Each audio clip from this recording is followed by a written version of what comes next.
Good afternoon, Cristin. Thank you for joining us. Welcome to the Bringing Light to Darkness Summit. I'm so excited to hear you speak today. You are a licensed Reiki and massage therapist and personal trauma coach. Tell us more about how you got into that and what your work is like. First and foremost, thank you so much for allowing me to speak on this. It's really brought a lot of gratitude up for me, and I'm really grateful that I get to help and have a voice here.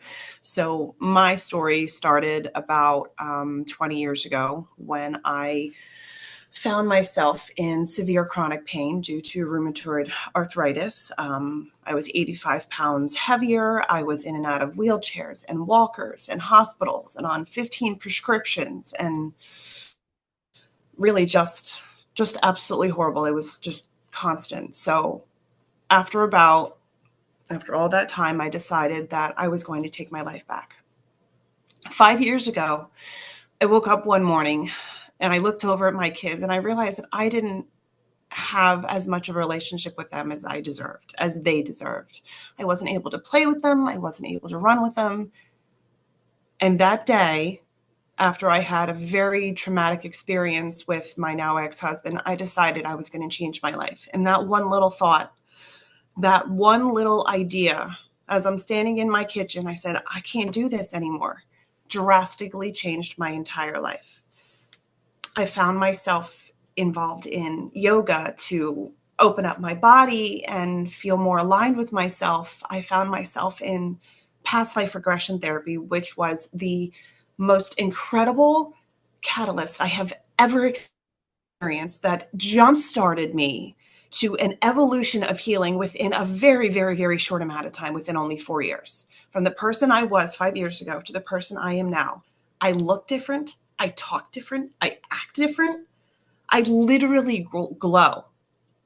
And one of the bases behind that is my self-love, is taking care of me. And that is what I give to so many of my clients, because that experience, the understanding of where you came from, where you want to be, how you want to grow, something about that, and really getting to understand why I am the way that I am and where I need to be. So through that experience and the details of the trauma and the details of the chronic pain and the details of the horrible marriage and the details of all of it, we all have gone through so much extremes in our life. And honestly, I could write an entire book of what I've gone through. Once I decided to make that change of my life, of course, having my mother in my life has always been my greatest beauty and respect, and having this relationship I have with her now and allowing us to grow. She is the reason. Oh, I'm sure she'd be very proud of you. I remember when we met, Cristin, you were standing tall and confident. So I didn't even know about this back history of your life. So this is really fascinating. You've always looked like a strong, healthy woman to me. So to imagine you in a wheelchair, I had no idea. So now you're a talented, licensed Reiki and massage therapist. And you had said that you started that about 4 years ago. So you decided to change your life and your mother helped. So bridge that gap from there to when you got into this new career. So I can preface by saying, when I heard about Reiki, originally it was about 20 something years ago from my mother. I was suffering from severe hormonal migraines for 6 months. I couldn't function. I was living in the dark, the lights, the everything. One day she walks up to me, and she had completely kind of transformed who she was. She was going through that process of her own, and she found Buddhism, and she found this Reiki thing. She didn't know what it was. And she comes up to me as I'm lying on the couch, and she puts her hands above my head, and I could instantaneously feel this buzzing sensation. And I could actually feel the pain being pulled from my head. I kid you not.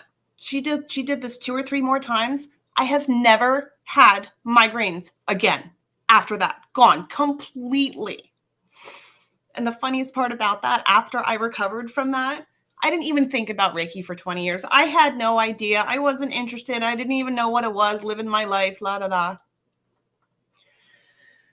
So when I got involved into past life regression and started to really dive into my personal trauma and healing all of those aspects in me, I kind of fell into Reiki. I didn't really know about it. I didn't really hear much about it, but it felt like something that I needed to do for me to get myself out of my own way, to heal myself. And once I found my amazing Reiki guru, Ed Portley Jr., I found massage. It just seemed like the next most obvious thing to be able to help people. Adding Reiki and physical tension release just made sense to me. So that evolved with my Reiki infused massage, which is more of an intuitive based massage. So that gears towards specific areas, specific traumas, specific griefs that the person is trying to alleviate, and or the intuition where it needs to be done the most. Wow, that's fascinating. Thank you. So now that you've been doing this for about 4 years, roughly, what have you, I would I would imagine that since you're also a personal trauma coach, how does that work within the massage therapy? And what kind of trauma um, have you experienced with your patients? Well, I will say that the depth of trauma with my patients always varies because each of us has come through different problems, different situations, different struggles in our life. But the majority of my clients come through because a couple of things are occurring. They're in so much chronic pain, they're in so much stress, they have no other options. They've gone through the doctors and the hospitals and the medications and all the crap, and nothing helps, and they're at their wits' end. The other, which I find is really interesting, is one of the aspects of Reiki is it's as highly connective to intuition, which is spirit. And I've had a lot of sessions where a lot of my clients are grieving from so many past loved ones that they are so connected to these individuals, and they don't know how to heal that. They don't know how to let go and allow themselves to move on and allow themselves to grieve. So it's trauma, it's chronic pain, and it's grief, but it's all a spectrum. Everybody has different things, but because I have experienced chronic pain, because I have experienced trauma, because I have a unique understanding and knowledge of that experience, those are the clients that are kind of gravitated and attracted to me, to allow them, their spirit to connect. I've had so many beautiful conversations with clients that say, I knew that the universe wanted me to connect with you. I can just feel it. There's something about you. There's something about you. And that alone, that's really all I need. And I will also add that when I talk about this life, when I talk about this journey, when I talk about this beauty that I get to be involved with, I do kind of get lost in thought. I get lost in the concepts, the variations of where we can go and where we can shift and where we can strive to be better. So I can continue on in regards to the intuition and the trauma as to add one of the most important aspects of doing this job is being able to teach my clients how to continue to care for themselves in between their sessions. Routine, self-care, self-love. Because if we don't have that, we don't have ourselves.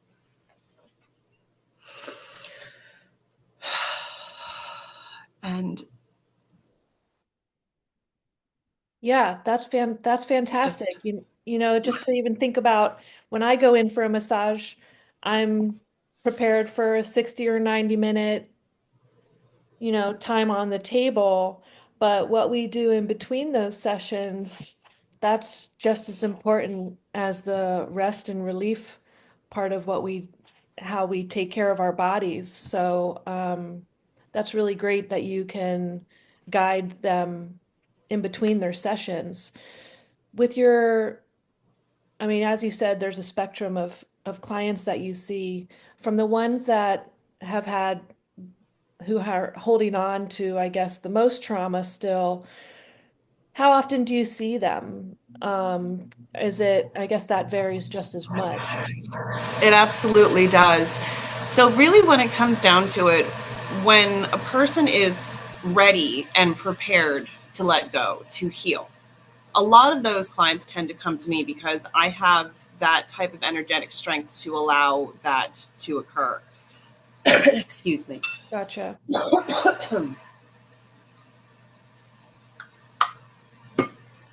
I'm sorry. If you can just say it again, I got a little sidetracked a No, little that's bit. okay. The time that's in between your sessions, in between when you see your clients, how much time usually goes by? How often do you see the people who are still holding on to the most trauma? I'm just kind of curious because I go You for know a what's massage maybe quarterly, and I'd love to go more often, but I will say that since everybody is different, yeah. primarily, let's just say basically in general, when you're going for a massage, 60 to 90 minutes once a month should be about the norm for most people, unless, of course, you're struggling with something really significant. So, my clients, though, and because of where I work at, I don't necessarily have as many reoccurring clients because they come in for a beautifully intensive session. Hmm. And one of two things will happen. They feel the best they've ever felt. They're allowed to open and cry and heal. Or it has been such an intensive experience that they didn't realize that they weren't prepared to handle the aftermath. Oh, wow. So, when we undergo a Reiki session, when we undergo a healing transformation, it's holistic. So it's body, mind, and spirit. And if you are not fully prepared, and I always tell all of my clients in advance, this is what you can expect.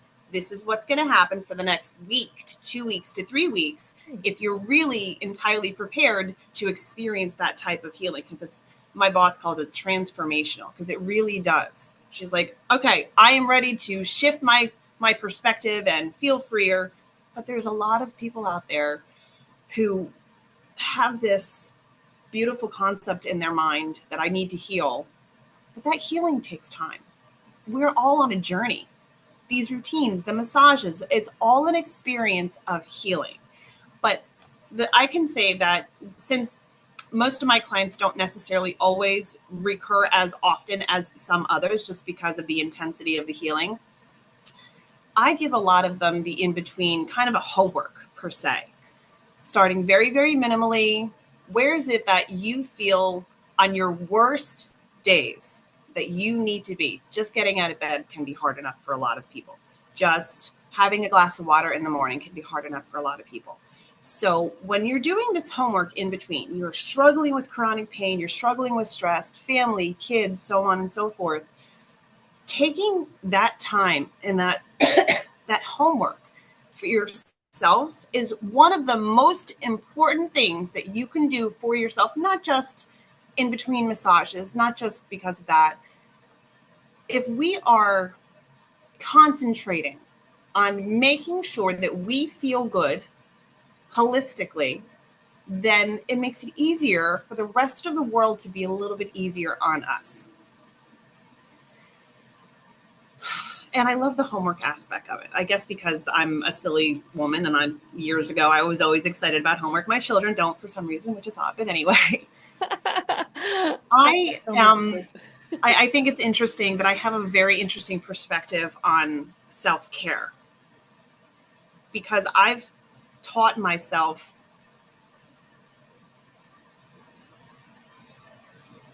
how to feel good when you don't feel good.